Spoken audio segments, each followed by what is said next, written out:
It's Taylor, the sports-loving, especially softball, karaoke singing trans woman from Winnipeg, full of substance. I know I'm starting this off sounding a little bit salty, so I'd like to just reverse that tone for a little bit and acknowledge the gratitude for the opportunity to provide visibility on a major stage about abuse towards the 2S LGBTQIA+ community, and to have the opportunity to speak on CBC's Face-to-Face, like the national, with Erin O'Toole. I'm not taking anything away from that opportunity because I know it was a very special and meaningful moment for me. And after production, there are many people who have shown gratitude for it, which is fantastic, and I'm very, very happy that it left a positive impression to them and inspired them and whatnot.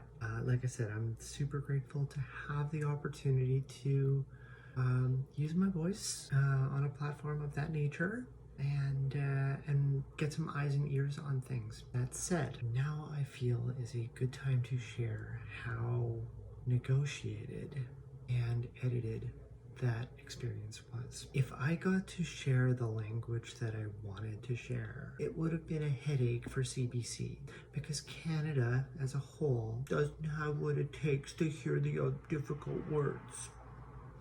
Canada doesn't want to hear uncomfortable conversations. That's not a me problem. And as a matter of fact, that's not even a Canada problem. That is a media problem. That is a journalism problem. Because there is this fear of raising awareness about difficult and uncomfortable things to show people who don't realize the reality of the world that is outside of the reality they live in. Anybody who knows me knows that I can use very powerful words, and I don't feel I used anything close to powerful words at all, because we don't want to cause a headache. We don't want people to call the ombudsman because they didn't like hearing the bad words on TV. So I guess on my end, I'll continue being accused of being a pedophile by a bunch of bigots who have zero wrinkles on their brains, and I'm not worried about them because they are like about as meaningful to the planet as a non-contributing zero in mathematics. But their amplification of misinformation, as I mentioned in my bit, escalates a non-zero probability of being a victim of assault. And if not me, for any other transgender individual in the community, because of, again, the bigoted smooth-brainedness. But we don't want to talk about how that's a reality because that would make Susan clutch her pearls. We don't want to hear that. I didn't tune in to hear these things. This doesn't happen. I wanted to use those words to get Erin O'Toole to acknowledge that this isn't just jeers against queers. This is life-affecting defamation. I'm grateful that the networks that I keep myself involved with have at least a few wrinkles on their brain to know bigots are bigots. But that doesn't stop somebody from their own senselessness and their belief that they can go ahead and cull the neighborhood from what they don't enjoy. But Canada doesn't want to talk about difficult things like that. So I was negotiating how to reframe that language to be more PG, a little more family friendly, a little bit better. I wanted to use strong, powerful words to resonate with somebody who believes is a strong, powerful leader. And the media has the responsibility to share that visibility, and they opted not to. Exactly a representation of the systemic oppression that I speak up against. Thank you, CBC, for literally representing systemic oppression to somebody speaking up against systemic oppression. What's nice is that's not surprising at all. I knew that after getting the opportunity to be on the show, everything is a win. Either I get to go ahead and speak with authenticity about my life experience and what is a legitimate concern, and I'd like to hear what the Conservative Party plans to do about that, especially considering the Conservative Party is all in on freedom of speech without a lack of consequence. So I'd like to know what their rebuttal would be to that, because I'm confident about what red and orange would likely say. So I'd like to hear from blue. So instead, I got essentially put into a please say this because it's watered down and easy to swallow so I can get a non-answer back. Super cool. So, like I mentioned, that either the win by getting to speak authentically, or it leaves me the opportunity to share my experience, to raise visibility about that. TV magic exists all the time. This isn't new.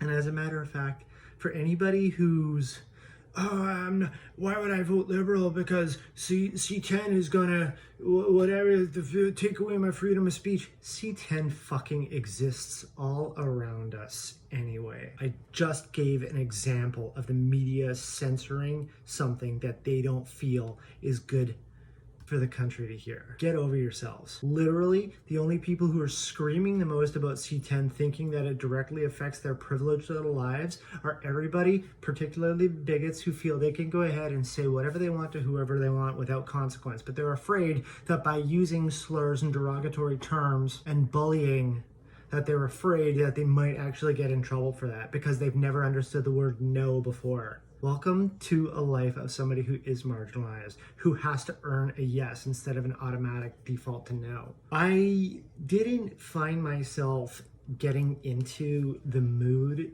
to need to speak up until taping when I heard my bio. Your piece was in and whatever, and I was rehearsing in my head what I wanted to say as negotiated. Don't get me wrong, the bulk majority of my question is organic, but the rephrasing, like some elements needed to be rephrased for Canada. And but hearing the earpiece and hearing my bio limit my character to sports and karaoke, haha, again reinforced my constant affirmation that media and journalism in Canada is transphobic. Now, I understand the parameters that were provided about the bio in the email, 45 seconds. I remember confidently when I was speaking to a producer that a little longer if needed. 45 seconds is their target, could be a little longer. And what got broadcast was less than 30 seconds. So now I want that to be resonated. Why does that matter? Why do 15 seconds matter? Well, first, like I said, there's some substance.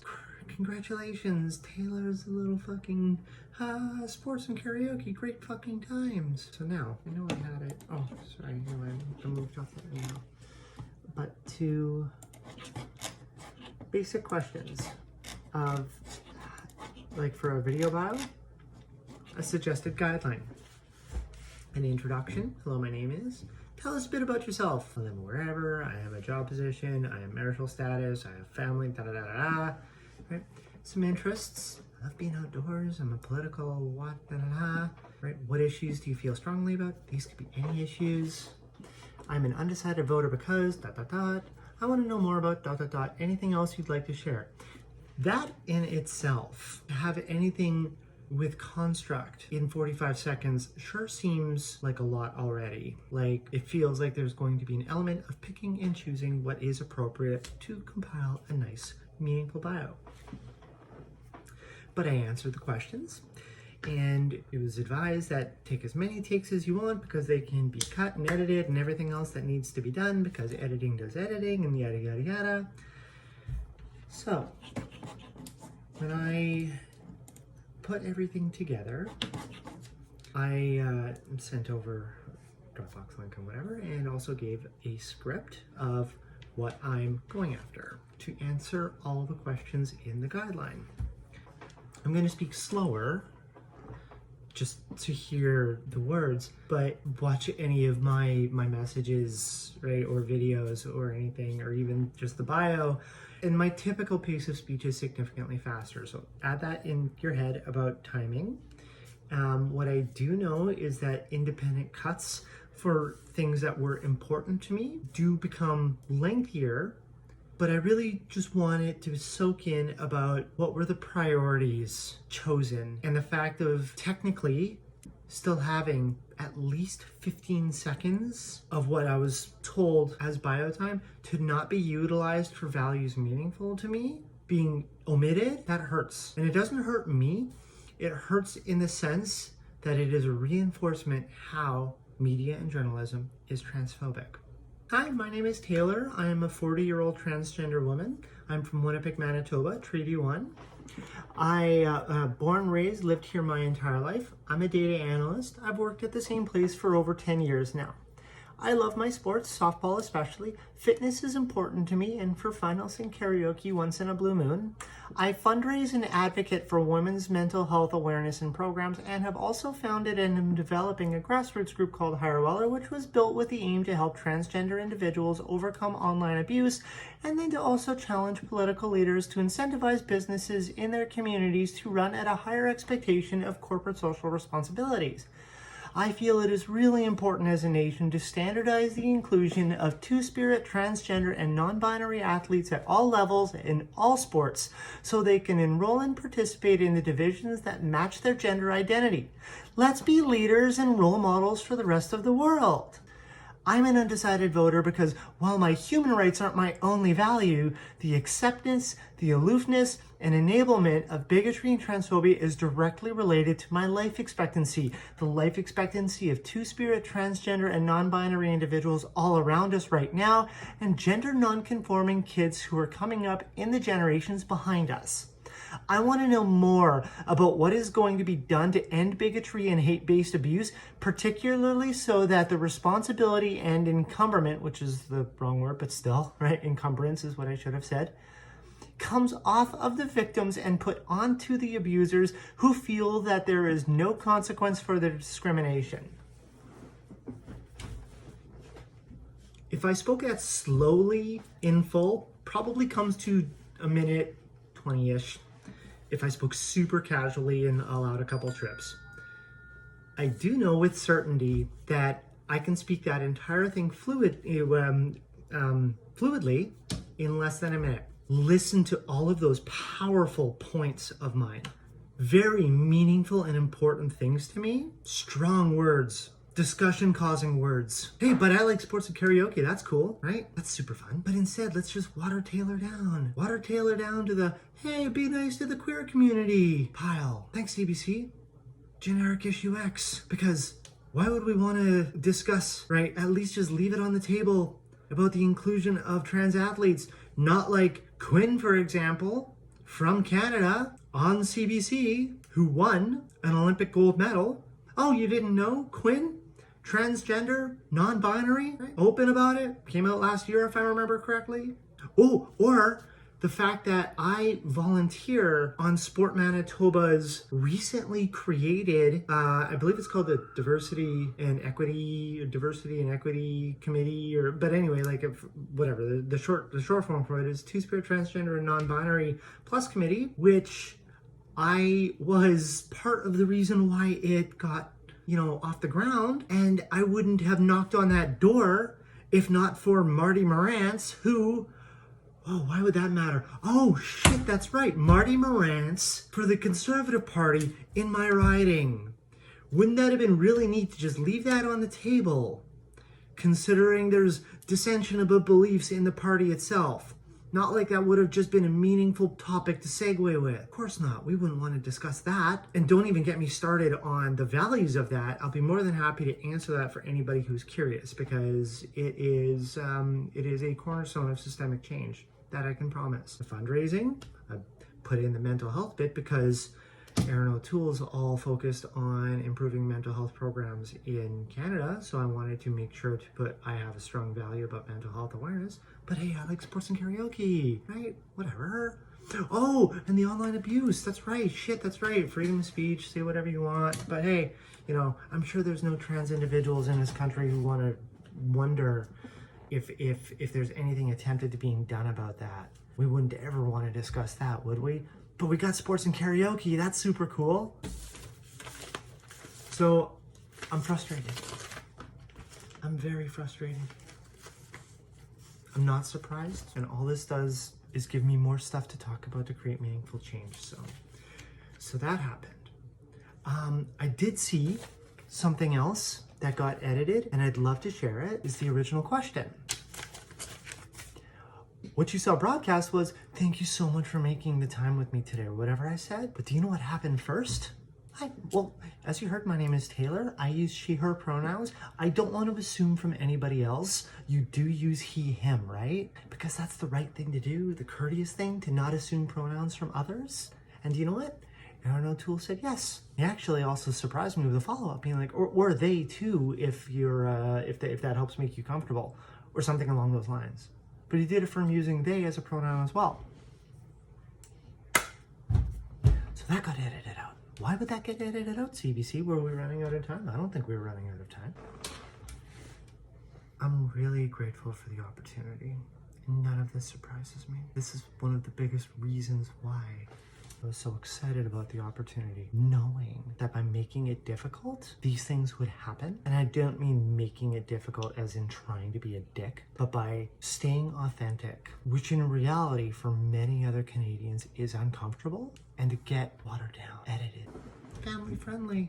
Is that really paying attention to what is important to the voter? Or are we really just concerned about staying attractive for the viewer? I understand it may come at the consequence of not getting tapped on the shoulder later, because my intention is to not look a gift horse in the mouth, bite the hand that feeds them, say whatever you want. However, I feel very strongly that forcing the question of there were so many things that were significant and meaningful values and they were all omitted. Why? When I could say with confidence that they could have been cleaned, or if I was asked in a follow-up email for picture stills, I'm sure I could have been asked in a follow-up email for, hey, we really like this point. Can you send us an audio file of it just a little shorter? Those are options too, right? I understand there was a time crunch. The whole thing is tight for everybody. I did the best that I can to record what that was goddamned awkward, pretending to have someone around with not putting a fucking camera here and be like, what else do I do? I work out, I go to the batting cages and whatever, and stupid, weird, and awkward, but whatever.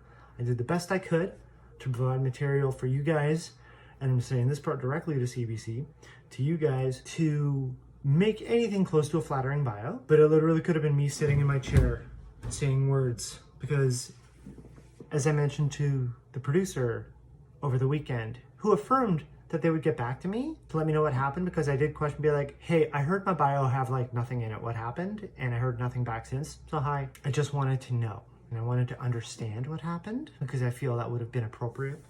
Hey, here's why we edited the shit out of you. Because Canada doesn't want to hear you, but we think it's kind of sensational, so come on board. I know the gig. You could have just said it, or you could have done something about it. I did the best I could. I have said multiple times in multiple places that I did the best that I could. Pardon me. I did the best I could to be respectful and not interrupt, because believe me, there are many more points that I had, but if I started interrupting people, then they can interrupt me, and that's not right. So I feel like I wasn't given as many opportunities to share thoughts by, redirecting something back my way.